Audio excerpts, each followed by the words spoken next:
तो ग्रीनलैंड को लेकर जो अमेरिका और यूरोप के बीच में जो रस्साकसी कह लें या जो ड्रामा चल रहा है, जो नाटक चल रहा है, उसकी एक तस्वीर आपको बताते हैं। जो अमेरिका जो धमकी दे रहा है बार बार कि अगर ग्रीनलैंड को लेकर के यूरोप के देश अगर विरोध करेंगे तो वो ज़बरदस्ती कब्जा करेंगे, सेना भेजेंगे। इसके जवाब में यूरोप के जो कुछ देश हैं उन्होंने जो सैनिकों भेजे उसका वो बताते हैं आपको। नॉर्वे ने 2 सैनिक भेजे हैं, ब्रिटेन ने 1 सैनिक भेजे हैं और फिनलैंड ने 2 सैनिक भेजे हैं। 1 सैनिक नीदरलैंड की तरफ से भी जाएंगे। ये कुल मिला के जो 6 सैनिक हैं वो अमेरिका से लड़ने और ग्रीनलैंड को बचाने के लिए जाएंगे। प्रशांत, इससे बड़ा मजाक क्या हो सकता है कि जिस तरह की भूमिका बनाई जा रही है, अगर आप आज भी किसी अखबार को उठा के देखिए, किसी भी टीवी में देखिए, तो जो यूरोप के सारे जो नेता हैं वो ऐसी बातें कर रहे हैं, बड़ी बड़ी बातें कर रहे हैं कि ये करेंगे वो करेंगे। और अगर जहाँ पर असली ज़मीन पर उतरने की बात है तो ये है। मिला जुला की स्थिति वही है कि जो रूस यूक्रेन के बीच में हुआ, जिस तरह से यूक्रेन का साथ देने की बात करते हैं और साथ देने के नाम पे क्या कर रहे हैं यूरोप के देश, वो साफ दिख रहा है। लगता है कि मिला जुला की स्थिति वही लग रहा है कि ट्रंप को ये पता है और मिला जुला की स्थिति यही लग रही है कि फिनलैंड पे भी यूरोप अमेरिका कब्जा कर लेगा। ये सारे देश ना सिर्फ ये कहते हैं ना कि बस बातें बनाते रह जाएंगे। ये दरअसल हुआ यही है जो आप कह रहे हैं कि अमेरिका ने जो पूरा ट्रैप लगाया हुआ है, कोई जुबान से कह कुछ रहा हो लेकिन वो कुछ भी कर पाएंगे ऐसी स्थिति में नहीं है। और ये बात जानकर ही ट्रंप इस तरह का कदम उठा रहे हैं।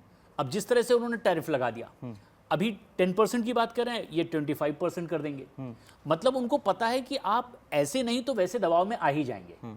और फिर सुपर पावर है, उनके खिलाफ वो लोग आगे बढ़ने और उनसे लड़ने भिड़ने की बात कह रहे हैं जो अमेरिका के दम पर ही अब तक अपना वजूद रखते पूरी तरह डिपेंडेंट है जहां तक सिक्योरिटी की बात है। तो बिल्कुल, तो ये बात तो पता ही है। बस अब इसे सियासी तौर पर देखा जा सकता है कि जिस तरह से यूरोपियन कंट्रीज की बात करें या नेटो के जितने भी सदस्य देश हैं, सारे के सारे एक सुर में कुछ गा रहे हों, कह रहे हों, ऐसा नहीं दिखाई बिल्कुल भी देता। नहीं। चाहे वो यूक्रेन का मुद्दा हो या अब ग्रीनलैंड की बात आ गई हो।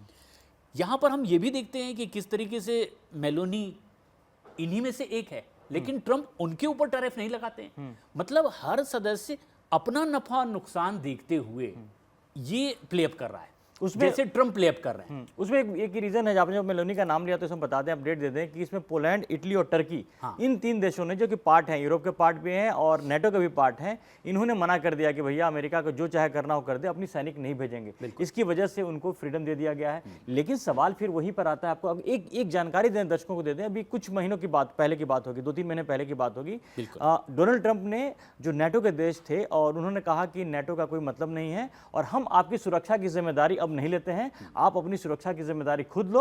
और उसके बाद क्या कहा गया कि सारे जो देश हैं वो अपने अपने डिफेंस की जो बजट है बढ़ाए, और बढ़ाया भी गया। कई देशों ने अपने 5-5% तक अपने जो डिफेंस के हैं बजट बढ़ाए। तो मिला जुला की स्थिति यही थी कि अब तक भी ये रहा कि जो भी नेटो के जितने भी देश हैं, कहने के तो नेटो बहुत देशों का एक संगठन है, उसमें तमाम यूरोप के देश हैं, अमेरिका है, लेकिन मिला जुला की स्थिति यही है कि अमेरिका जो दादागिरी करता है उसके पीछे की वजह यही है कि वो दादा है और सारी ताकत उसी के पास है, सारे उसके पीछे लग्गू हैं। और आज यही पीछे लग्गू आंख दिखाने की कोशिश कर रहे हैं। लेकिन नतीजा मेरा ये कहना है कि अगर आप नहीं डिफेंड कर सकते, अगर आप ग्रीनलैंड को नहीं बचा सकते, तो ये तमाम बातें क्यों कर रहे हो? आप कहोगे ठीक है, आप डेनमार्क को कहिए कि सरेंडर कर दे या फिर अमेरिका के सामने सरेंडर कर दो। जब बातें बनाते हैं आप फिर आगे कर करके जो पीछे हटते हैं ना, ये बड़ी मुसीबत है। इसका मतलब है कि कहीं ना कहीं नुकसान है डेनमार्क का होने वाला है आने वाले टाइम में।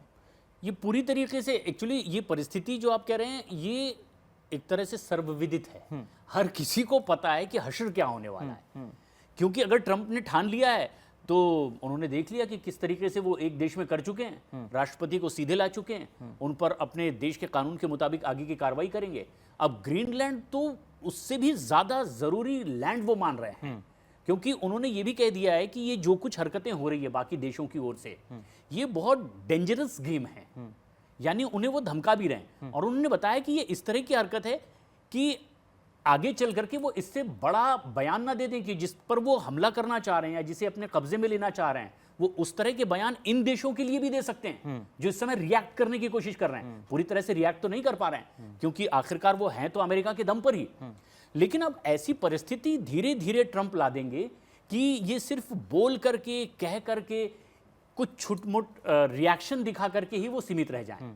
और अब वैसी परिस्थिति तेजी से आने भी लगी है, क्योंकि ये जितने भी देश हैं ये अपने अपने लोकल पॉलिटिक्स को भी वो लीडर ध्यान में रख रहे हैं बिल्कुल। चाहे वो ईरान का मसला था तो वो इस तरह से रिएक्ट कर रहा है, क्योंकि पहले ये बातें आ रही थी कि वो डील भी कर सकते हैं। पहले ये खबर आ रही थी कि जिस तरीके से एक राष्ट्रपति को उठा लिया गया, वो दरअसल इनकी कोई दादागिरी नहीं थी, ये बाकायदा एक सेफ एग्जिट था, वो एक डील हुई थी।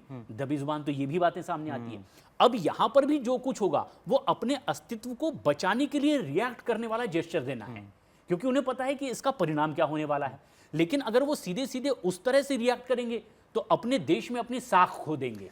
तो मतलब मिला जुला के ही कि जो यूरोप के देश हैं वो अपनी वो दिखाना चाहते हैं कि नहीं भाई हम भी कुछ हैं। देखिए बड़ा हैरानी वाली बात है इसमें, यूरोप के देशों में जर्मनी, फ्रांस, ब्रिटेन भी हैं। ऐसा नहीं है कि सब छोटे छोटे देश हैं जो लड़ सकते हैं और या नहीं लड़ सकते हैं। इनमें से कुछ देशों ने तो साफ साफ कह दिया है कि नहीं नहीं, नाटो के बीच में कोई लड़ाई नहीं होने वाली, इस तरह की बातें हैं। और यानी कि मिला जुला की यही स्थिति अगर आप पूरे दुनिया का जो अगर वर्ल्ड ऑर्डर को देखें तो अमेरिका जो भी करना चाह रहा है, जहां भी जो करना चाह रहा है वो कर रहा है।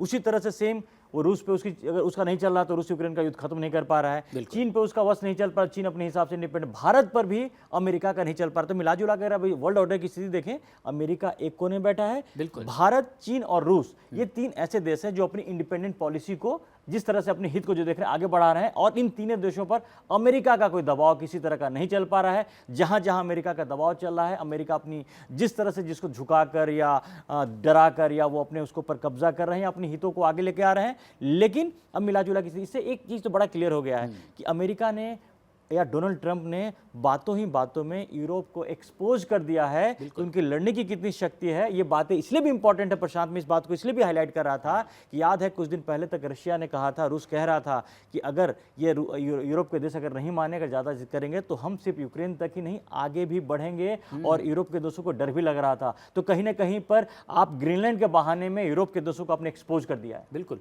और ये पूरा रोड मैप तो ट्रंप का पहले से ही तैयार था। इसके पहले वाला जो उनका पीरियड था, टर्म था, उसमें भी वो कुछ इसी तरह के संकेत दे चुके थे।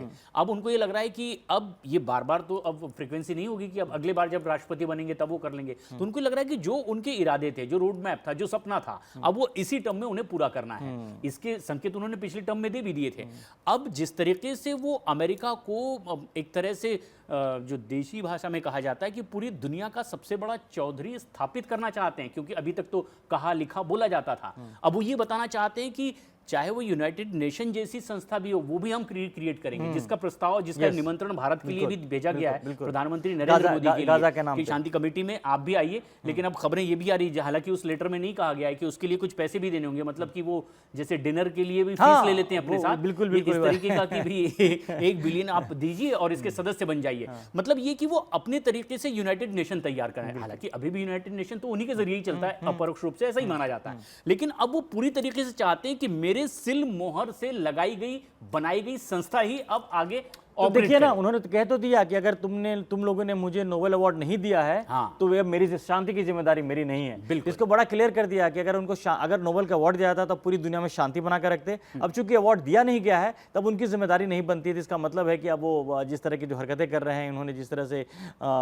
वेनेजुएला के साथ किया, अभी ईरान पे जिस तरह का दबाव बना हुआ, वहां जो स्थितियां बनी हुई है, और अब फिनलैंड के साथ होने वाला है। तो अमेरिका ने बड़ा साफ कर दिया, अमेरिका हर को टेस्ट कर रहा है, पूरी दुनिया में हर देशों को टेस्ट कर रहा है। भारत को भी टेस्ट करके देख लिया कि भारत वाला नहीं है। हालांकि वो इसी बात से कुछ चिढ़ भी है ट्रंप को, क्योंकि उनको देखा कि कई सारे ऐसे देश हैं जो इस तरह से मानते चले गए और उतना रिएक्ट नहीं किया गया। लेकिन भारत ने तो कुछ अलग ही तरीका अपनाया ना। भारत बहुत ज्यादा रिएक्ट कर रहा है, कुछ नहीं कर और ना उनकी हाँ में हाँ ही नहीं दे रहा उनको। तो ये एक तीसरे तरीके से तकलीफ पहुंचाने वाली बात ट्रंप के लिए, क्योंकि वो दो ही तरह की चीज अब तक देख रहे थे। या तो कुछ लोग जो है वो डिनाई कर रहे थे, उनके खिलाफ खड़े हो रहे थे, या फिर कुछ लोग बिल्कुल हाँ में हाँ मिलाकर उनकी बातों में। भारत ने कोई तीसरा ही तरीका अपनाया हुआ है और ये उन दोनों बातों से ज्यादा त्रासदायी हो चुका है। चुप रही है। डोनाल्ड ट्रंप समझ नहीं पा रहे हैं कि भारत को कैसे डील करें। लेकिन फिलहाल जो भारत की तो बात हम बाद में करेंगे। लेकिन जिस तरह से अमेरिका अभी दुनिया के बाकी देशों में जहां जहां उसका इंटरेस्ट है, एक चीज और भी बता दें, आखिर ग्रीनलैंड क्यों? लोगों के दिमाग में ये लगता होगा छोटा सा देश है जहां पर बर्फ ही बर्फ है, वहां का किसी तरह से इस तरह का कोई, लेकिन बावजूद इसके वो इसलिए है, आपको बता दें कि डोनाल्ड ट्रंप को एक बात जो चाइना की काट ढूंढ रहे हैं, काट ये ढूंढने की, जो आपको पता है कि जो रेयर रेयर मिनरल्स है सबसे ज़्यादा चाइना में है, और वो चीज़ें उनको मिल नहीं पा रही हैं। चाइना कई बार धमकी दे चुका है कि अगर अमेरिका अगर उसके खिलाफ रहा तो वो देना बंद कर देगा। तो ये जो ग्रीनलैंड ऐसा देश है जहाँ पर बर्फ के नीचे भी वहाँ पर बहुत ही बहुमूल्य कह लीजिए कि रेयर अर्थ्स हैं, जिसकी तलाश डोनाल्ड ट्रंप को है। उनको लगता है कि अगर ग्रीनलैंड पे कब्जा हो जाएगा तो जो रेयर अर्थ पे जो डिपेंडेंसी चाइना के ऊपर है वो काफ़ी कम हो सकती है। ये इनका मकसद यहाँ पर ये है। बिल्कुल, और उन्होंने तो बता भी दिया कि वो जमीन उन्हें क्यों चाहिए, क्योंकि उस सुरक्षा के लिए बहुत बड़ा खतरा हो सकता है मेरे लिए। हाँ। और चीन और रशिया अगर उस इलाके से ऑपरेट कर रहे हैं तो ये लैंड हमारे कब्जे में होना बहुत ज्यादा जरूरी है। और अपनी सुरक्षा को लेकर के भले ही वो इस तरह की बात कह रहे हैं, और वैसा तो वो वेनेजुएला को लेकर और पहले भी बहुत सारी चीजें कहते रहे हैं, तो वो कह क्यों रहे हैं, क्या कह रहे हैं और उसका मकसद क्या है, वो कोई तीसरी बात होती है। तो अब ग्रीनलैंड को लेकर के भी ट्रंप यही बात कह रहे हैं कि वो हमारी सुरक्षा के लिहाज से बहुत जरूरी है।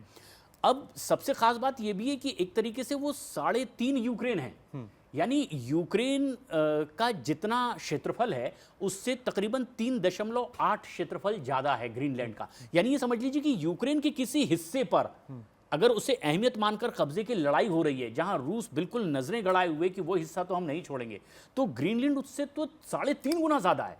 तो ये अमेरिका महसूस कर रहा है कि अगर यूक्रेन का एक इतना हिस्सा अगर रूस को उतना फायदा पहुंचा सकता है तो मुझे किसी भी सूरत में जल्द से जल्द ये 3.5 यूक्रेन अपने कब्जे में कर लेना चाहिए। दरअसल लड़ाई यही है। हम लोगों को ये लगता है कि किसी खास मकसद से या जो बातें होती है ना, जो डोनाल्ड ट्रंप बोलते हैं या कोई बोलते हैं, लेकिन देख लिए जो भी बड़ा देश है वो अपने इंटरेस्ट के हिसाब से दूसरे छोटे देशों पर कब्जा करना चाहता है। रूस भी उसके कुछ फायदे थे, इसलिए यूक्रेन पे उसने यूक्रेन का 25% हिस्सा अपने उसमें कब्जे में ले लिया है। इसके बाद से वेनेजुएला पे पहले, उसके बाद डोनाल्ड ट्रंप ग्रीनलैंड पे उनकी नज़र। और ये मुझे लगता है कि जिस तरह की हरकतें कर यूरोप के देश जो मजाक कर रहे हैं, तो वो दिन दूर नहीं है जब ग्रीनलैंड पर भी अमेरिका का बहुत जल्दी कब्जा हो जाएगा, आपको दिखेगा। लेकिन याद रखिए ये कब्जा किसी देश पे नहीं है, वहाँ के जो वहाँ जो रेयर अर्थ्स हैं, जो बाकी जो चीज़ें दूसरे मात्रा में जो बाकी चीज़ें हैं बिजनेस के पॉइंट ऑफ व्यू से और बाकी फायदे के लिए सारे देश कर रहे थे। इसका मतलब अब बड़ा खुला खेल हो गया प्रशांत, कि अब रूस को जहाँ लगेगा वो उसको फायदे की उस देश पे कब्जा करेगा। जैसे यूक्रेन पे कब्जा किया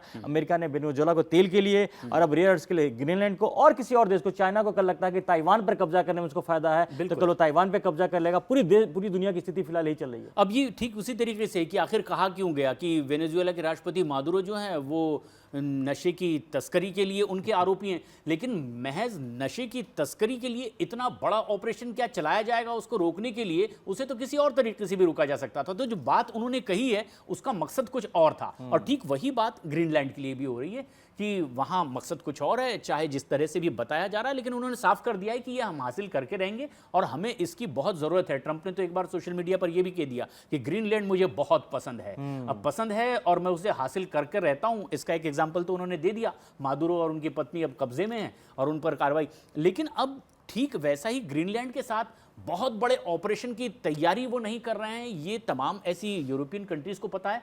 लेकिन अब क्योंकि उन्हें रिएक्ट करते हुए दिखना है, तो एक सीमित हद पर, जिस तरह से आपने वो बता दिया कि कितने कितने सैनिक भेजे जा रहे हैं, तो ये सैंपल है सिर्फ एक, कि हम इससे ज्यादा और कुछ कर भी नहीं पाएंगे, क्योंकि उनको पता है कि अंजाम आखिरकार क्या होने वाला है। और अगर सीधे बड़ी तादाद में रिएक्ट करते दिखाई दिए वो देश, तो सीधे अब वो इस स्थिति में आ जाएंगे जैसे ईरान आज अमेरिका के सामने खड़ा है, और अपनी ऐसी दुर्गत वो देश नहीं करवाना चाहते, इसीलिए वो सांकेतिक रूप से संतुलन बनाने की कोशिश में, मतलब एक डायलेमा में वो देश है। क्या भरोसा कल रूस को पीछे से कर देंगे, ठीक है भैया यूरोप पे तुम करो, हम कहीं पे नहीं है। तो यूरोप के देश तो ऐसे भी डरे हुए हैं। तो ये यूरोप का खतरा दो तरफ से, सिर्फ अमेरिका की तरफ से, रूस की तरफ से भी है। और रूस के खिलाफ अगर किसी तरह का अगर रूस हमला करता है तो सुरक्षा की जब बात आएगी तो इन देशों को जिनकी हम बात करें, अमेरिका की इनको बहुत जरूरत पड़ेगी, तो अमेरिका से पंगा नहीं ले सकते हैं, बड़ा क्लियर है। तो ये आप इस मतलब को समझ लीजिए, ये जो तमाम जो लड़ाइयां चल रही हैं वो किसी जमीन पे कब्जा करने के लिए नहीं है। इसके पीछे की जो वजह मैंने आपको बताई है वही वो चल रहा है।